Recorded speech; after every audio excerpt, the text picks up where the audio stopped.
Bonjour à tous, je vous invite à ouvrir vos Bibles. Si vous avez les Bibles blanches qui sont sur les chaises, c'est à la page 975.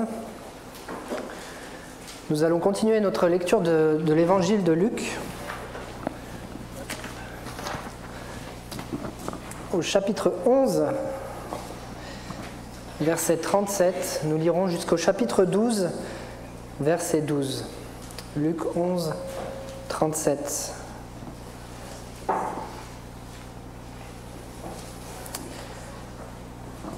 Pendant qu'il parlait, un pharisien l'invita à venir manger chez lui. Jésus entra dans la maison et se mit à table. Le pharisien remarqua qu'il n'avait pas fait les ablutions rituelles avant le repas, et il s'en étonna.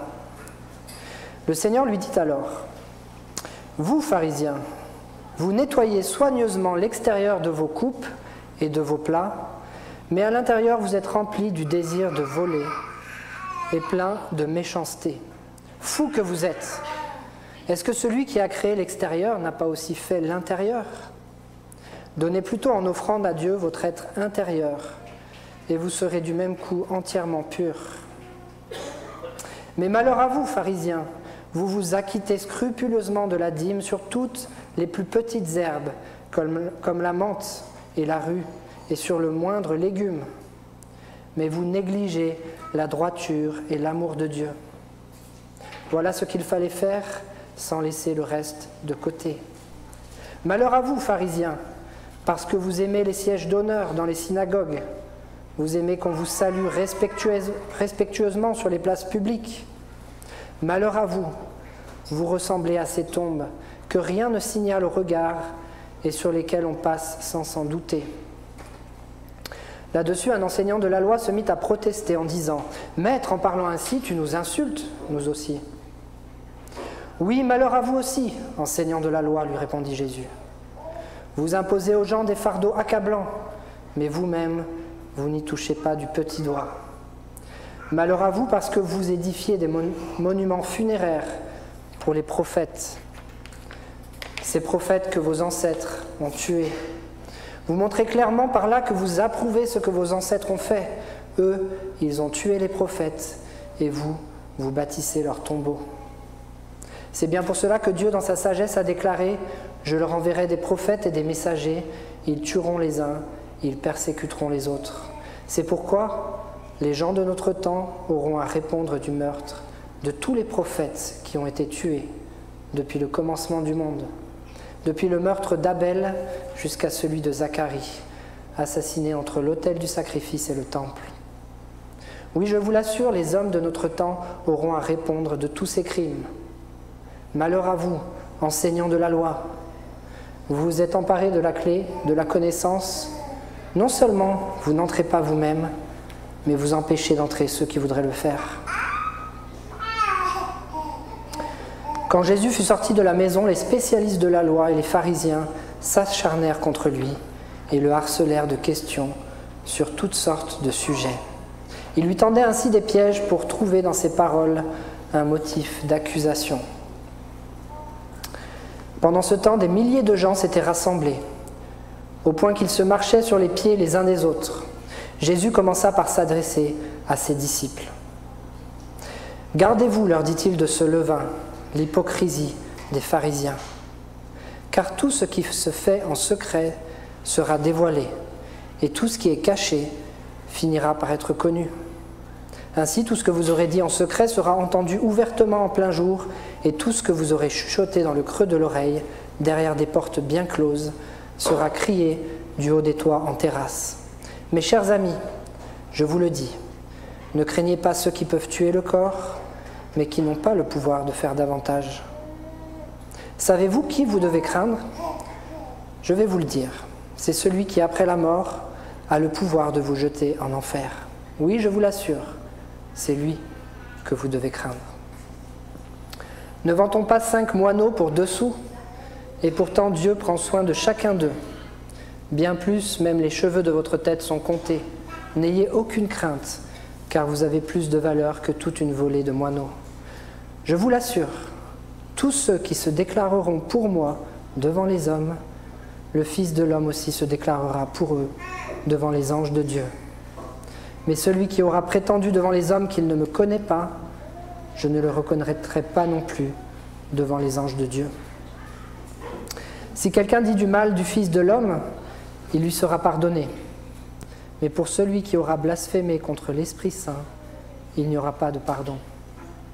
Quand on vous traînera dans les synagogues, devant les dirigeants et les autorités, ne vous inquiétez pas au sujet de ce que vous aurez à dire pour votre défense, ni de la manière dont vous la présenterez, car le Saint-Esprit vous enseignera à l'instant même ce que vous devrez dire. Quelle serait votre réaction si vous invitiez quelqu'un à manger chez vous et que dès son arrivée, il vous accable de reproches sévères, vous traitant de voleur, d'insensé, d'impur, même de meurtrier. Et tout ça avant même de passer à l'entrée. Une telle attitude serait choquante et difficile à accepter. C'est pourtant ce qui se passe lorsqu'un pharisien invite Jésus à sa table. Contre toute attente, Jésus adresse une condamnation sans appel à son hôte. Et pourtant, ce n'est pas n'importe qui. Les pharisiens, les spécialistes de la loi, c'étaient des religieux parmi les plus influents de l'époque. La condamnation sévère de Jésus à leur égard, et en public, qui plus est, va à coup sûr provoquer une forte opposition. Mais cela nous montre à quel point le Seigneur a horreur de l'attitude de ces religieux. Ce sont pour lui des hypocrites, tout est faux. Ils font penser à, vous savez, des acteurs capables d'endosser un personnage avec une maîtrise impressionnante. J'avais vu à une époque une vidéo d'un tournage avec Leonardo DiCaprio, où au moment où le réalisateur disait « action », son regard, sa voix, même les traits de son visage changeaient instantanément. En une seconde, il devenait une autre personne. L'acteur du XXIe siècle devenait tout à coup un esclavagiste du XIXe ou un chef de gang new-yorkais. Et pourtant, tout est faux. C'est juste du cinéma. Chez les pharisiens aussi, c'est du cinéma. Ils font mine d'honorer Dieu, mais ils ne s'honorent qu'eux-mêmes. En dénonçant avec force leur fausse piété, Jésus veut montrer qu'ils n'indiquent pas le chemin du salut, mais qu'ils conduisent plutôt à la mort spirituelle. Leur attachement aux apparences les a endurcis. Seul un électrochoc, une confrontation radicale avec la vérité pourrait les réveiller. Cela explique l'attitude de Jésus à ce moment-là. Mais alors comment réagissent-ils à cette mise en garde? Eh bien, plutôt que de se repentir, ils s'endurcissent encore davantage. Et ils vont alors s'acharner contre Jésus pour le piéger. La foule qui est attirée par l'esclandre est également partagée. Voyant leur rejet, Jésus choisit de s'adresser à ses disciples dans le chapitre 12.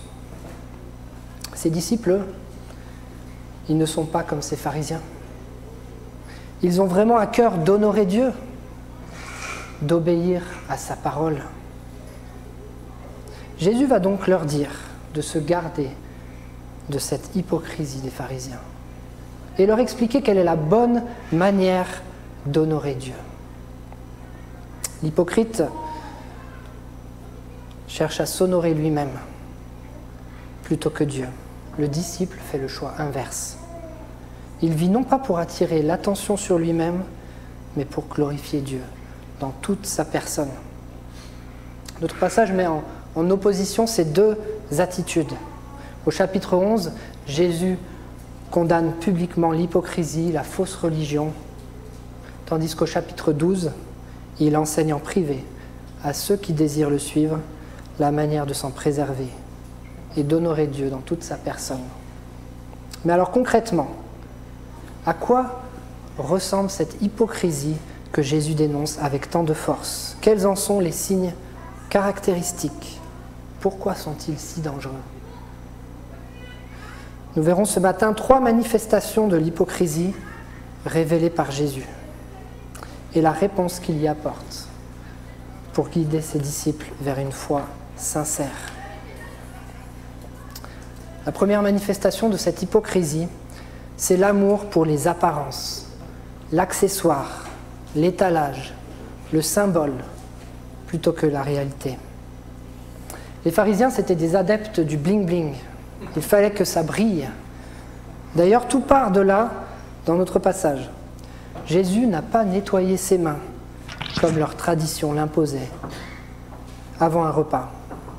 Et Jésus fait remarquer aux pharisiens, au verset 39, qu'ils aiment nettoyer l'extérieur des coupes et des plats, mais qu'ils se moquent de ce qu'il y a à l'intérieur.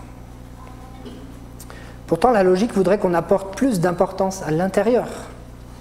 Après tout, c'est là que l'on met la nourriture ou les boissons. C'est à l'intérieur des plats et des coupes, pas à l'extérieur. Si on ne nettoie pas l'intérieur, tout le corps risque d'être contaminé. Seulement, l'intérieur ne se voit pas. Et les pharisiens, eux, ils aiment surtout les apparences. Il faut qu'on voie à quel point leurs plats sont brillants, même si l'intérieur ne ressemble à rien. Ce sont les apparences qui importent le plus. C'est pourquoi aussi les pharisiens aiment ce qui est accessoire.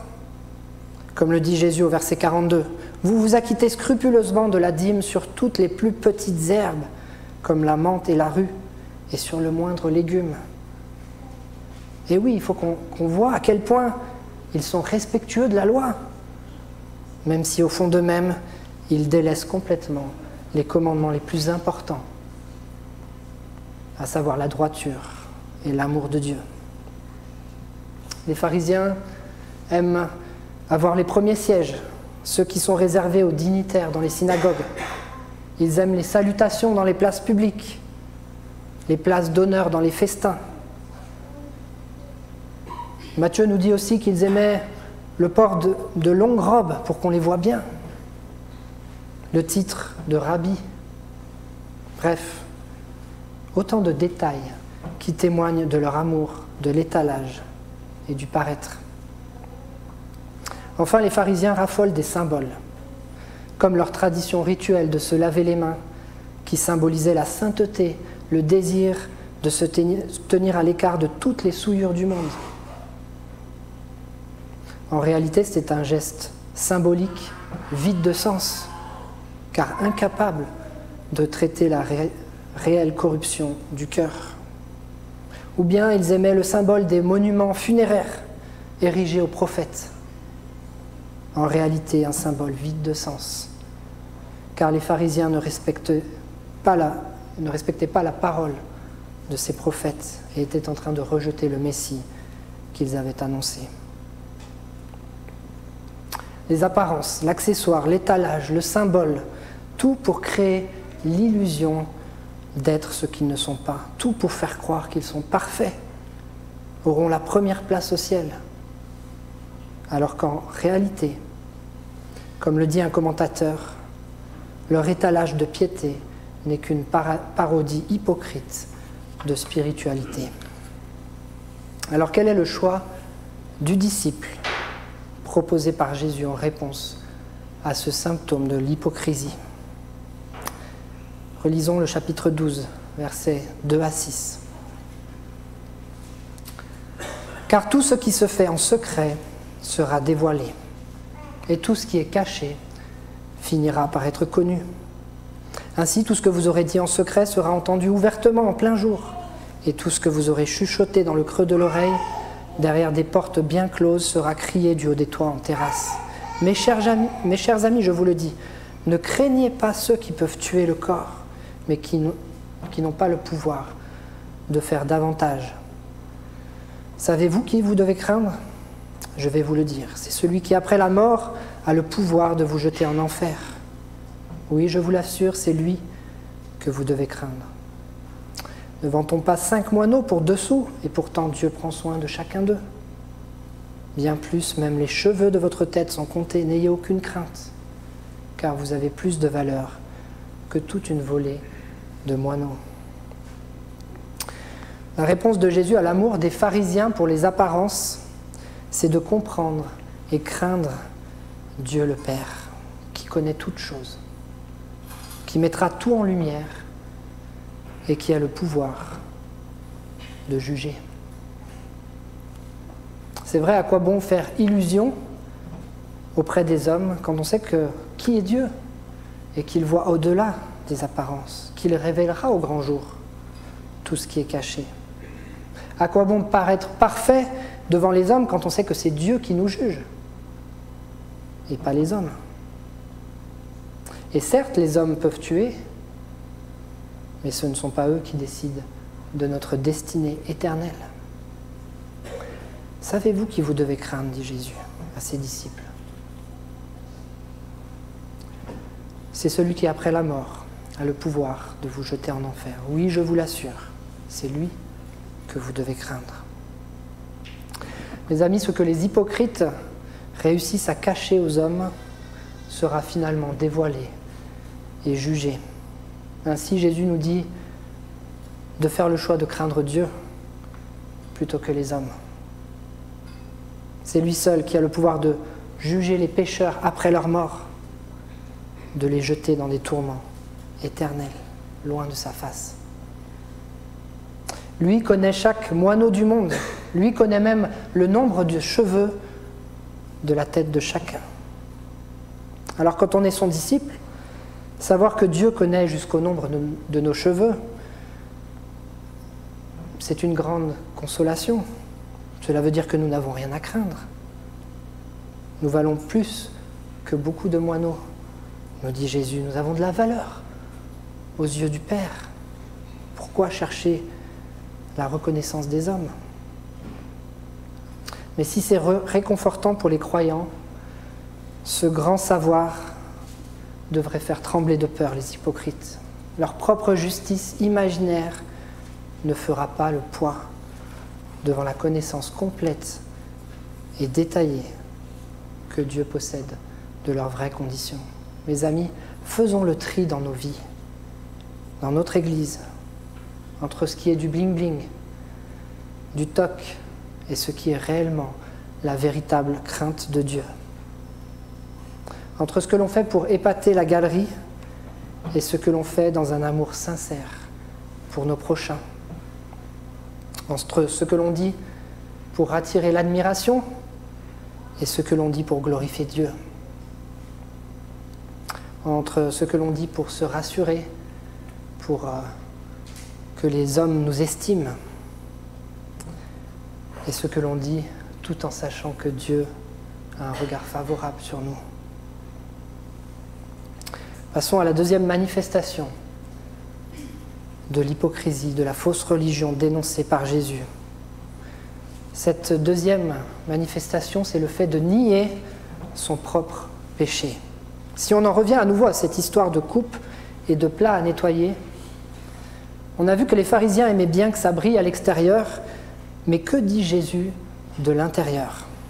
Vous, pharisiens, verset 39 du chapitre 11, vous nettoyez soigneusement l'extérieur de vos coupes et de vos plats, mais à l'intérieur, vous êtes remplis du désir de voler et plein de méchanceté. C'est là tout le drame.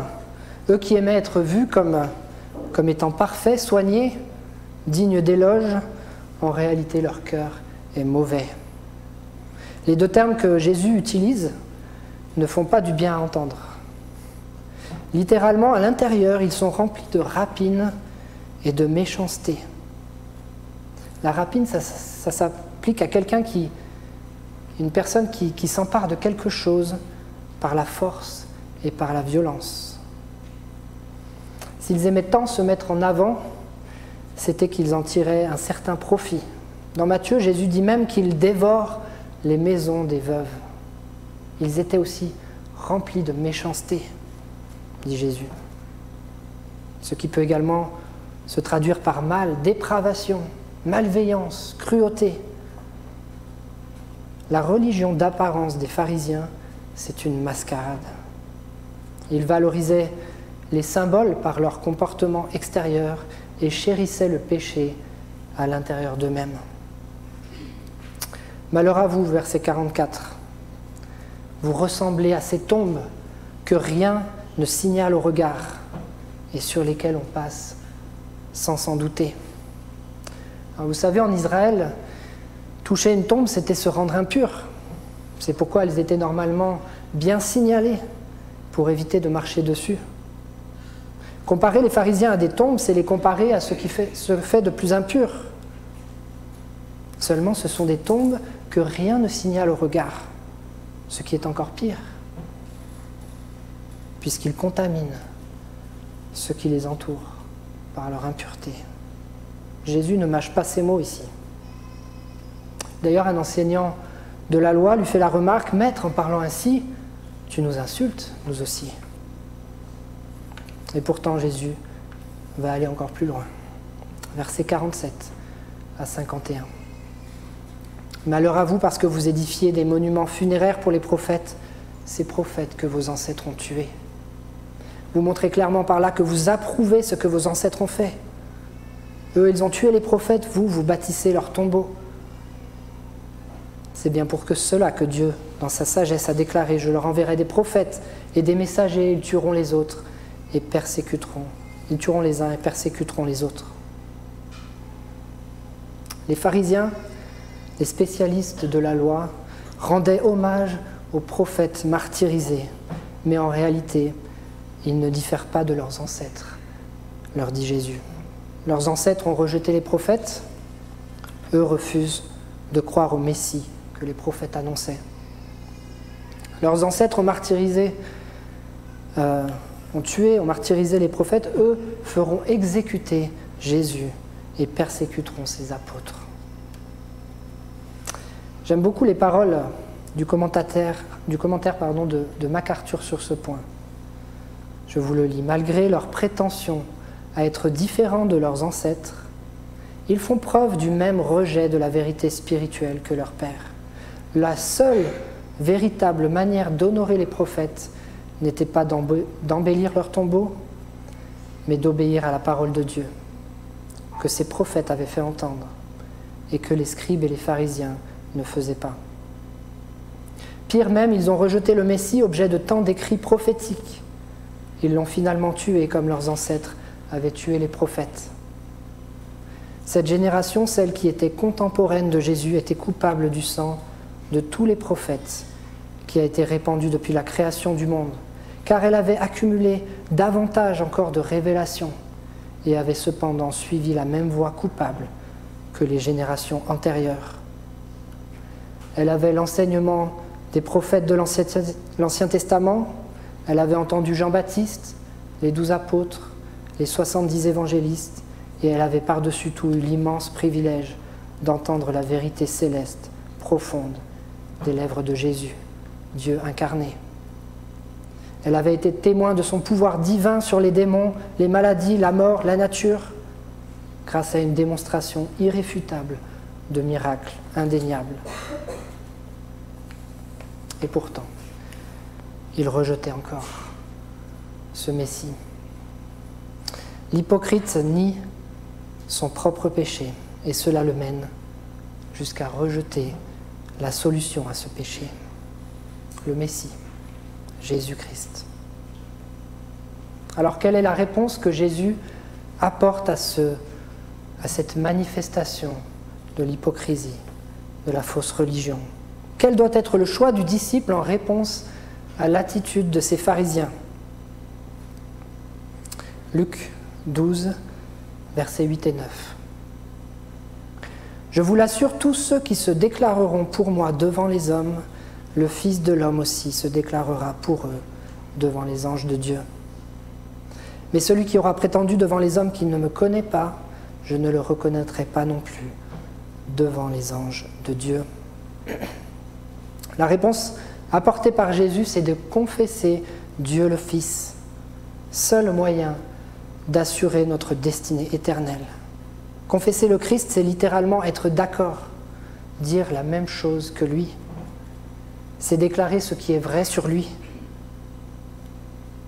que ce soit ses actes ou ses paroles. C'est confesser de la bouche le Seigneur Jésus et croire dans son cœur que Dieu l'a ressuscité des morts, comme on le lit en Romains 10, verset 9. Mes amis, notre destinée éternelle est déterminée selon que l'on confesse ou pas le Christ. Quand Jésus parle de prendre position pour nous devant les anges de Dieu, il parle bien du jugement dernier. Oui, le Fils de Dieu lui-même peut être de notre côté au moment du jugement. Jésus qui vient de dénoncer sévèrement le péché des pharisiens, dit à ses disciples qu'au lieu de pointer du doigt leur péché, il viendra au contraire prendre leur défense. Ce n'est pas que leur péché soit moins grave ou qu'il y ait des circonstances atténuantes. Non, c'est que ses disciples auront cru en lui et confessé son nom devant les hommes. Ils auront fait de lui le Seigneur de leur vie, le Sauveur de leur vie. Et la sanction de leur péché aura déjà été payée par Jésus lui-même. Alors en leur disant cela, Jésus sait que la tâche ne sera pas facile. Ceux qui rejettent le Christ vont s'acharner contre eux, comme ils s'acharnent contre Jésus. Il y aura des moments où le disciple sera tenté de craindre les hommes plutôt que de faire confiance à Dieu. Un peu comme Pierre, au moment où il renia par 3 fois Jésus. Et sans aller jusqu'à renier Jésus, il peut nous arriver de passer sous silence certains de ses enseignements, par crainte de ce que les autres vont penser. Pierre, encore lui, avait été repris par Paul au moment où il se tenait à l'écart des non-juifs, parce que certains chrétiens d'origine juive pensaient qu'il ne fallait pas manger avec des non-juifs. Ce n'était pas conforme à l'Évangile. Et Pierre le savait, puisque quelques jours auparavant, il mangeait volontiers avec ces non-juifs. On peut lire cela en Galates, chapitre 2, verset 13, où Paul nous dit « Avec lui, les autres juifs usèrent aussi de dissimulation, en sorte que Barnabas lui-même fut entraîné par leur hypocrisie. » La crainte des hommes peut nous amener à renoncer à certaines vérités de la Bible, et donc à vivre aussi dans l'hypocrisie. Et nous sommes heureux lorsqu'on a un frère ou une sœur qui nous reprend à ce sujet, de nous remettre dans le droit chemin. Jésus dit à ses disciples de ne pas craindre et de continuer fidèlement à défendre la vérité. Car chaque fois que nous prenons position pour Christ devant les hommes, nous pouvons nous rappeler que lui-même prendra position pour nous devant Dieu. Et l'enjeu sera beaucoup plus grand. Alors il y a enfin un dernier aspect de l'hypocrisie des spécialistes de la loi, des pharisiens, que nous n'avons pas encore abordé. C'est le fait de glorifier son propre savoir et sa propre sagesse. Verset 46, Jésus dit « Oui, malheur à vous aussi, enseignants de la loi, lui répondit Jésus. Vous imposez aux gens des fardeaux accablants, mais vous-même, vous n'y touchez pas du petit doigt. » Ou encore au verset 52, « Malheur à vous, enseignants de la loi, vous vous êtes emparés de la clé de la connaissance. Non seulement vous n'entrez pas vous-même, mais vous empêchez d'entrer ceux qui voudraient le faire. » Les enseignants de la loi avaient rendu la loi le plus difficile possible à comprendre. Puis ensuite, ils avaient décrété qu'ils étaient les seuls habilités à l'interpréter correctement. En fait, ça les arrangeait, car cela imposait aux autres tout un tas de règles contraignantes, pendant qu'eux-mêmes connaissaient toutes les entourloupes et les points de détail pour contourner la loi. Aujourd'hui, je ne sais pas si c'est votre cas, mais il y en a qui font de l'optimisation fiscale. qui profitent au maximum de la complexité du système fiscal pour pouvoir payer le moins d'impôts possible. Ils cherchent toutes les niches, tous les cas de figure alambiqués auxquels personne n'avait jamais pensé, tout ça pour payer un peu moins. Les enseignants de la loi, ils avaient inventé l'optimisation légale. Comment respecter la loi au minimum tout en restant toujours clean. En réalité, ils n'avaient que faire de ce que pensait Dieu. Ils se glorifiaient de leur propre savoir. Ils ne s'appuyaient que sur eux-mêmes, sur leurs propres règles pour agir. L'enseignement que donne Jésus à ses disciples est tout autre. Voyez les versets 10 à 12 du chapitre 12. Si quelqu'un dit du mal du Fils de l'homme, il lui sera pardonné. Mais pour celui qui aura blasphémé contre l'Esprit Saint, il n'y aura pas de pardon. Quand on vous traînera dans les synagogues devant les dirigeants et les autorités, ne vous inquiétez pas au sujet de ce que vous aurez à dire pour votre défense, ni de la manière dont vous la présenterez. Car le Saint-Esprit vous enseignera à l'instant même ce que vous devez dire. La réponse donnée par Jésus à l'hypocrisie des pharisiens qui se glorifiaient de leur propre savoir, l'utilisaient pour s'auto-justifier, c'est d'être dirigé par Dieu, le Saint-Esprit, seul révélateur de la sagesse divine. Blasphémer contre l'Esprit Saint, c'est rejeter le témoignage qu'il rend à propos du Christ, ce que les pharisiens faisaient de multiples manières. Les prophètes de l'Ancien Testament, inspirés par l'Esprit, avaient annoncé ce que Jésus ferait, mais les pharisiens ne le reconnaissaient pas. Les œuvres de Jésus, comme les miracles, étaient faites par la puissance de l'Esprit, mais les pharisiens disaient qu'il agissait par la puissance de Satan. Le Saint-Esprit est celui qui convainc de péché, mais les pharisiens s'estimaient parfaitement justes. En réalité, la parole de Dieu nous dit que personne ne sera jamais capable de confesser Jésus comme sauveur si ce n'est par l'œuvre du Saint-Esprit. Jésus dit, si quelqu'un dit du mal du Fils de l'homme, il lui sera pardonné. Finalement, mal parler de Jésus-Christ, nous le faisions tous avant d'être sauvés, en ne croyant pas qu'il est Dieu, le Sauveur du monde. Et Dieu peut pardonner cela lorsque l'on se repent. Mais il n'y a pas de salut possible pour celui qui rejette le témoignage de l'Esprit Saint et qui choisit de rejeter le Messie. Ainsi, le choix du disciple de Jésus, c'est de se laisser régénérer, puis enseigner et transformer par l'Esprit Saint. Ça veut dire parfois que nos propres raisonnements et notre sagesse humaine sera mise à mal. Non pas qu'il ne faille plus utiliser l'intelligence que Dieu nous a donnée, mais il faut en reconnaître les limites. Le Seigneur appelle ses disciples à rejeter l'hypocrisie des pharisiens qui consiste à se croire sage et à construire sa vie sur ses propres raisonnements. Il nous appelle à faire confiance et nous laisser conduire par l'Esprit Saint. Le disciple de Jésus fait confiance à l'Esprit Saint lorsqu'il s'appuie sur la parole de Dieu pour mener sa vie. Il fait confiance à l'Esprit Saint quand il écoute les témoignages de ses frères et sœurs et qu'il les analyse à la lumière des Écritures. Il fait confiance à l'Esprit Saint lorsqu'il confesse le nom de Jésus-Christ, même si cela devait être devant des dirigeants ou des autorités hostiles. Parce qu'il croit que l'Esprit dirigera ses pensées et ses mots.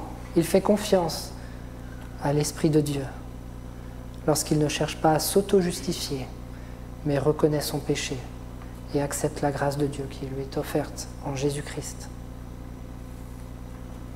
En conclusion, ne soyons pas de ceux qui cherchent à attirer l'honneur sur eux-mêmes, mais de ceux qui vivent pour honorer le Dieu 3 fois saint. Ne soyons pas de ceux qui cherchent à recevoir leur récompense dans cette vie et qui recevront leur châtiment éternel après leur mort, mais de ceux qui acceptent le témoignage de l'Esprit Saint rendu au Fils et qui recevront l'honneur éternel de la part du Père. Gardons courage face à l'opposition des hommes qui rejettent le Sauveur. Ne nous laissons pas atteindre par la facilité qu'offre l'hypocrisie. Faisons le choix du disciple en toutes circonstances. Que le Seigneur nous fortifie. Je vais prier.